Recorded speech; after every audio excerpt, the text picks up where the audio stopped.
Prepárate para un viaje que desafiará tus creencias más arraigadas sobre la historia del cristianismo.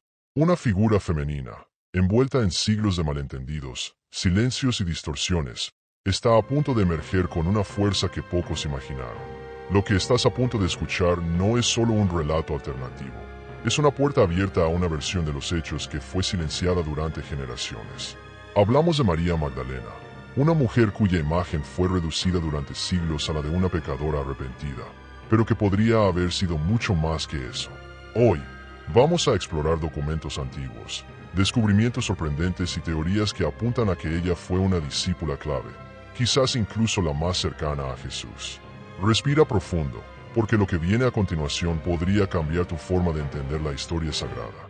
Si te apasionan los misterios antiguos, las verdades ocultas y los textos que la historia oficial decidió ignorar, este contenido está hecho especialmente para ti. Aquí investigamos sin prejuicios, con una mente abierta y con sed de conocimiento auténtico.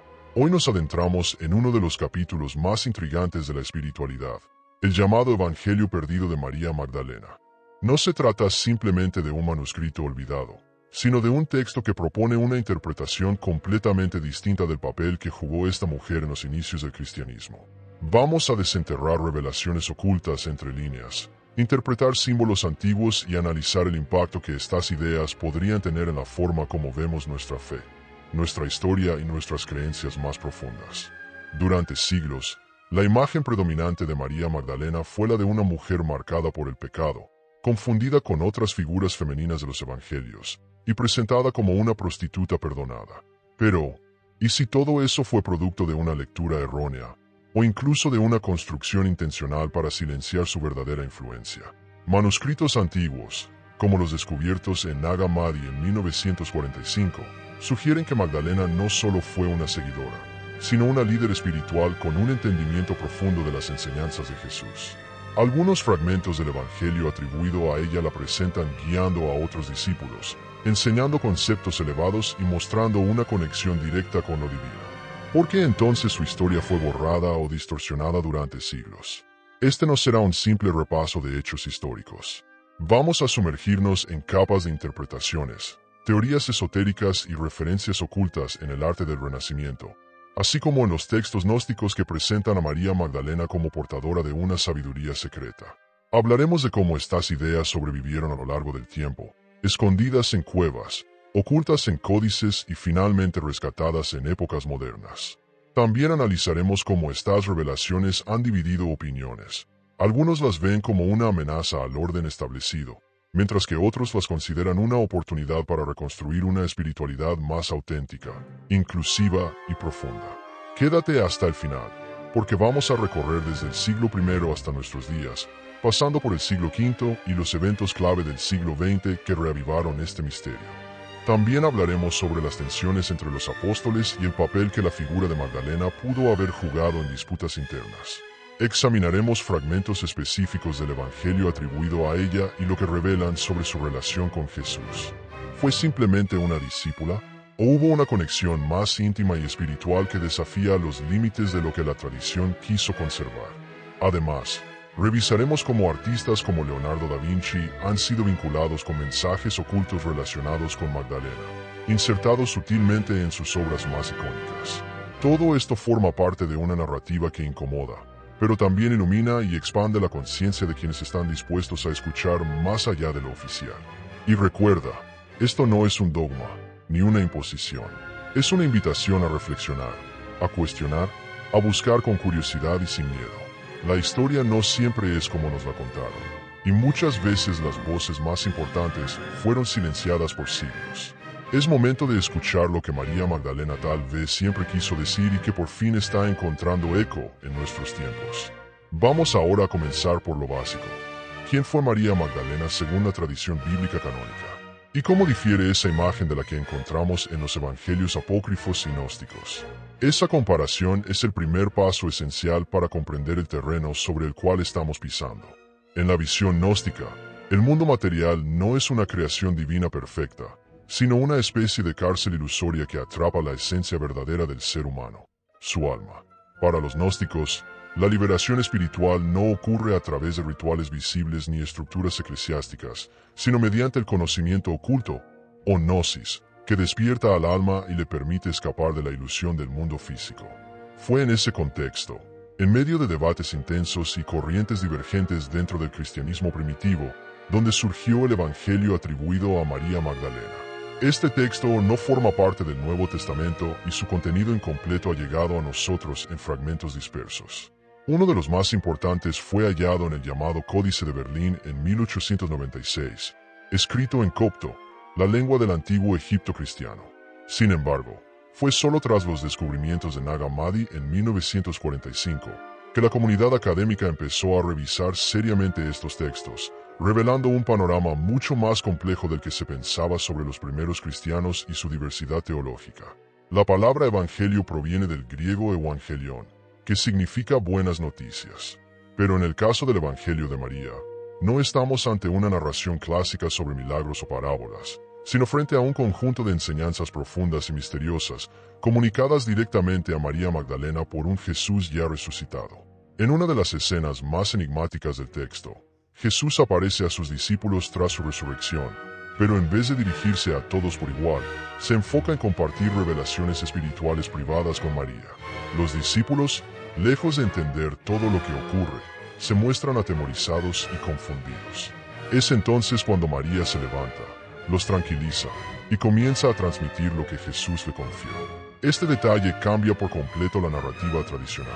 María no es solo una testigo silenciosa, sino una maestra espiritual, una figura de autoridad que toma liderazgo cuando los demás no logran comprender. Uno de los momentos más reveladores del Evangelio es cuando Pedro, uno de los apóstoles más destacados, expresa su desconcierto y molestia por el hecho de que Jesús haya hablado en secreto con una mujer. ¿Será posible que él haya hablado con ella y no con nosotros?, dice, evidenciando no solo una disputa interna, sino también un choque de paradigmas dentro del grupo original de seguidores. En respuesta, María relata una visión mística, una especie de viaje del alma a través de 7 niveles espirituales, donde cada etapa representa una pasión o atadura del mundo material que debe ser vencida. Este pasaje no es solo una metáfora de crecimiento personal, representa un mapa gnóstico de ascensión espiritual que desafía las estructuras tradicionales del cristianismo institucionalizado. Mientras los evangelios canónicos enfatizan hechos, milagros y leyes morales, el de María se sumerge en la transformación interior y la conexión directa con lo divino. Otro aspecto fascinante de este texto es lo que no aparece en él. No hay un relato detallado de la crucifixión ni de la resurrección física de Jesús. El enfoque está completamente centrado en el mensaje espiritual y las enseñanzas transmitidas a través de visiones y revelaciones interiores. Esto nos indica que no era un evangelio pensado para validar eventos históricos, sino para guiar al alma hacia una comprensión superior de la realidad. Entonces, la pregunta que inevitablemente surge es, ¿por qué este evangelio y otros similares fueron excluidos del canon oficial de la Iglesia? Para entenderlo, hay que remontarse a los primeros siglos del cristianismo, una época marcada por la pluralidad doctrinal. No existía una sola iglesia, ni una única interpretación de la figura de Jesús. Cada comunidad cristiana tenía sus propios textos y formas de vivir la fe. Esta diversidad fue vista, con el tiempo, como una amenaza a la unidad de la naciente institución eclesiástica. Conforme la Iglesia fue consolidando su estructura jerárquica y su autoridad doctrinal, comenzaron los concilios y decretos que seleccionaron qué libros serían considerados inspirados por Dios y cuáles serían tachados de heréticos. Esta selección no fue meramente espiritual, sino profundamente política. Textos que promovían ideas distintas al núcleo teológico que la Iglesia quería defender fueron sistemáticamente excluidos. Así quedaron fuera evangelios como el de Tomás, el de Felipe y el de María. En este proceso, las enseñanzas más místicas y las visiones alternativas del mensaje de Jesús fueron descartadas en favor de una narrativa más controlada, centrada en los sacramentos, la obediencia y la autoridad clerical. No fue un acto puntual, sino un largo proceso de disputa y consolidación que marcó profundamente la historia del cristianismo.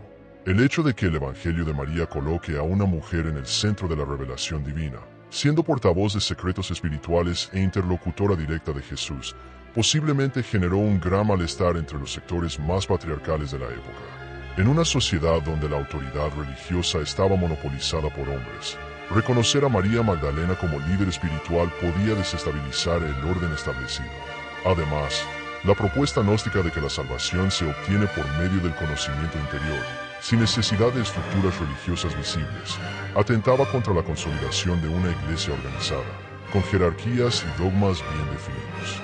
En ese sentido, el Evangelio de María no solo fue una herejía teológica, sino también una amenaza institucional.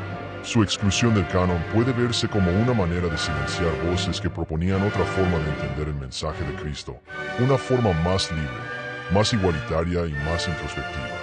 La verdad es que estos textos permanecieron en las sombras durante siglos.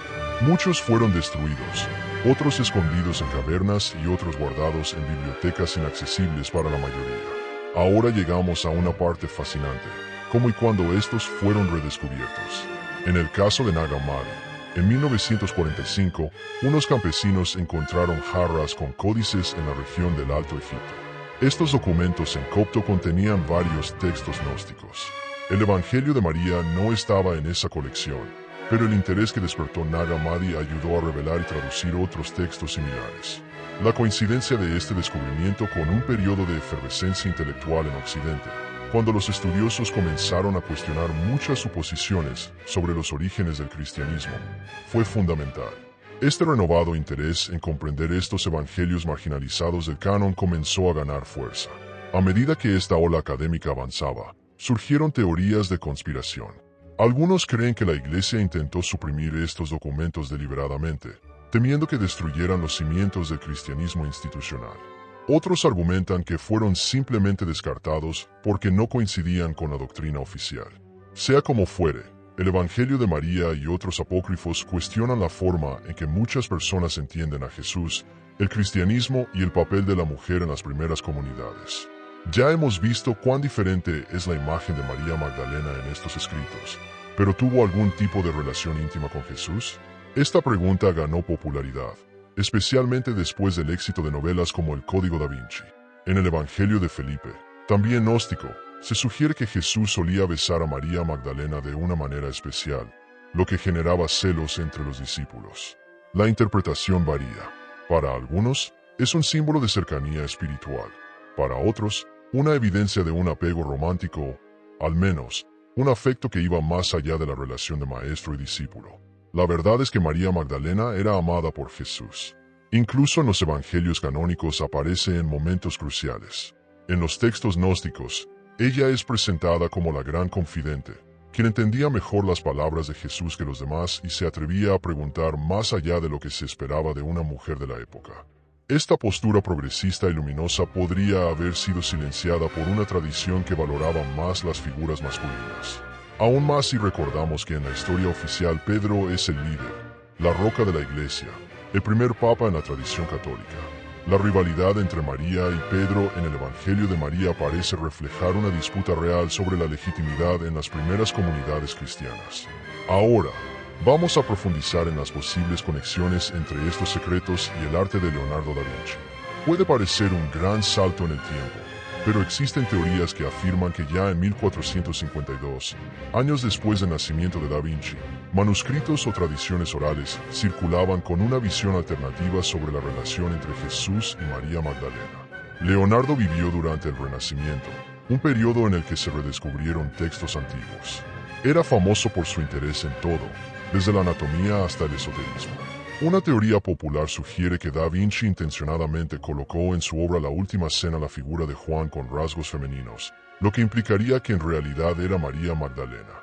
En esa interpretación conspirativa, Da Vinci pertenecería a sociedades secretas como el Priorato de Sion, que supuestamente guardaban la información de que María Magdalena habría sido esposa o compañera de Jesús, quizás con descendientes protegidos a lo largo de los siglos. Se dice que la pintura muestra varias pistas cifradas: el espacio en forma de V entre Jesús y Juan María, la ausencia de un cáliz obvio, implicando que el cáliz sagrado sería la propia María o su linaje. Esta teoría no cuenta con el apoyo de la mayoría de los historiadores del arte, que argumentan que es común representar a Juan como un joven afeminado. Sin embargo, el fascinante misterio sigue vivo y muchos intentan descifrar cada detalle de la pintura, asociándolo con María Magdalena y el secreto hipotético que Da Vinci habría dejado. Curiosamente, A pesar de ser un genio de la ciencia y las artes, Leonardo vivió en una época en que la Inquisición aún estaba activa. Cualquier manifestación contraria a los dogmas católicos podía resultar en graves penalidades. Por lo tanto, si Da Vinci tenía creencias o información heterodoxa, tuvo que transmitirlas a través de metáforas y códigos. Este escenario, lleno de misterio, alimenta historias intrigantes que siguen influyendo en la cultura popular hasta hoy. Vamos a ver cómo esta cuestión impacta en la sociedad actual. Por un lado, redescubrir textos como el Evangelio de María Magdalena nos invita a revisar la historia con nuevos ojos y evaluar la posible importancia de la mujer en el cristianismo. Por otro lado, también genera controversia y miedos. Muchas personas temen que cuestionar la narrativa oficial pueda sacudir la fe y destruir prácticas centenarias. Indiscutiblemente, para algunos, simplemente mencionar que María Magdalena podría haber sido más que una seguidora es ofensivo. Para otros, sin embargo, la idea de que una mujer líder espiritual enriquecería el mensaje de Jesús, porque muestra que desde el principio las mujeres podían desempeñar papeles importantes. Existen beneficios al abrir este debate. Uno es ampliar nuestra comprensión de la diversidad del cristianismo primitivo. Entender que hubo disputas, ideas diferentes y hasta evangelios fuera de la Biblia canónica ayuda a comprender cómo la fe se construyó a lo largo de los siglos. Otro beneficio es dar visibilidad a voces olvidadas, como la de María Magdalena, un símbolo de fuerza e independencia femenina en una sociedad patriarcal. En medio de todo esto, la figura de María Magdalena sigue intrigando a investigadores y creyentes. Poco a poco, algunas tradiciones cristianas han revisado la forma de hablar sobre ella. La Iglesia Católica, por ejemplo, durante el pontificado de Francisco, elevó su memoria a nivel de fiesta, acercándola al honor reservado a los apóstoles. Esto indica una cierta rehabilitación de su imagen en círculos oficiales. Por otro lado, en el ámbito esotérico, María Magdalena a menudo se ve como una iniciada o maestra, portadora de claves espirituales únicas. También existen corrientes místicas que la asocian al concepto de lo sagrado femenino, como un arquetipo de una mujer sabia, capaz de unir pasión y conocimiento. Para algunos, la existencia de un texto como este no disminuye la relevancia de los 4 evangelios oficiales, ya que estos fueron seleccionados por la comunidad cristiana más amplia y cuentan con un respaldo histórico y teológico superior. El debate sigue vivo y cada nuevo fragmento reaviva la curiosidad, por lo que siempre podemos descubrir algo nuevo, incluso cuando parece que ya hemos cubierto todo. Existen otras teorías sobre el propio nombre Magdalena. Algunos estudiosos argumentan que simplemente indica que María era de Magdala, una ciudad cerca del mar de Galilea. Otros especulan que Magdalena podría ser un título, algo similar a la torre, lo que le daba un estatus de firmeza y distinción. No hay unanimidad, pero es otra pista que sugiere que, según la mayoría de los escritos de la época, ella poseía una dignidad especial. Avanzando en el tiempo, muchos creen que grupos como los cátaros, que prosperaron en el sur de Francia entre los siglos XI y XII, veneraban a María Magdalena como portadora de una tradición secreta. Esta creencia inspiró leyendas según las cuales María habría llegado a Provenza después de la crucifixión de Jesús, difundiendo enseñanzas sagradas. Existen iglesias y capillas dedicadas a ella en la región, lo que refuerza la narrativa de que podría haber vivido allí, difundiendo una forma de cristianismo místico. Los historiadores conservadores no corroboran esta versión, pero el folclore local sigue alimentado por la imaginación de viajeros y novelas sobre el tema. Todas estas perspectivas muestran lo multifacética que es la figura de María Magdalena y la fuerza simbólica que posee. Ella atraviesa los siglos y sigue siendo un enigma que muchos intentan descifrar. El Evangelio perdido o Evangelio de María Magdalena podría abrir nuevos horizontes si algún día aparecen más fragmentos. Mientras tanto, debemos lidiar con lo que existe, comparando traducciones, analizando contextos y reconociendo que la historia oficial no siempre abarca toda la pluralidad del pasado. Cada día surgen investigaciones más profundas, libros que explican en detalle la importancia de María Magdalena, conferencias que discuten la historicidad de los textos apócrifos y movimientos espirituales que encuentran en ella inspiración. Hay mujeres que se sienten impulsadas a asumir roles de liderazgo en las comunidades cristianas, utilizando a María Magdalena como ejemplo. La voz femenina en el cristianismo no es algo nuevo, pero podría haber sido mucho más fuerte si no hubiera sido silenciada. Además, la presencia de María Magdalena en la iconografía cristiana sigue generando debates. Frecuentemente, Ella es representada con cabello largo y un frasco de alabastro. En otras imágenes aparece como una penitente. Sin embargo, en los últimos años, algunos artistas contemporáneos la han retratado con la dignidad de un apóstol, con mantos similares a los de los demás discípulos o incluso en una posición destacada al lado de Jesús, intentando corregir lo que muchos ven como una injusticia histórica. Hablar sobre el libro perdido de María Magdalena también nos lleva a pensar en el simbolismo de la palabra perdido. Hay textos que desaparecen, pero las ideas que contienen pueden sobrevivir de otras formas, en tradiciones orales, rituales secretos o simbolismos ocultos en el arte. No podemos olvidar que, al mismo tiempo, a lo largo de los siglos, la Iglesia Ortodoxa del Oriente preservó diferentes tradiciones de la Iglesia Católica Romana. Quizás, en algún rincón del mundo, aún existen manuscritos antiguos que algún día saldrán a la luz y revolucionarán lo que conocemos sobre María Magdalena, Jesús y el cristianismo primitivo. Hasta que eso suceda, la mejor actitud es seguir estudiando, reflexionando y dialogando sin permitir que el fanatismo o la negación total nos dominen. El equilibrio puede encontrarse al reconocer que, en los primeros días de la fe cristiana, hubo más diversidad de la que imaginábamos, sin desechar la tradición que se formó. La memoria de María Magdalena, tal como aparece en los textos apócrifos, puede fomentar una espiritualidad que valore el conocimiento femenino y profundo. Esto puede beneficiar a aquellos que buscan comprender la totalidad del ser humano en relación con lo divino, aunque también provoca reacciones intensas de aquellos que ven en la tradición canónica el único camino seguro hacia la salvación. Al final, por ejemplo, si hay un legado claro en este Evangelio de María Magdalena o libro perdido, es el llamado a reconocer que cada individuo puede entrar en contacto directo con lo divino, superar sus miedos y confusiones, y encontrar su verdad interior. Al mismo tiempo, es un mensaje de empoderamiento femenino, demostrando que una mujer puede ser la guardiana de grandes revelaciones. Por otro lado, es un recordatorio de cómo la historia humana está marcada por luchas por el poder, por elecciones que regresan a la ortodoxia y por el olvido deliberado o accidental de ciertas voces. A estas alturas, ya habrás notado que el tema es inagotable. Las teorías sobre María Magdalena y su supuesto libro perdido se multiplican a medida que profundizamos y nos abrimos al terreno de la imaginación.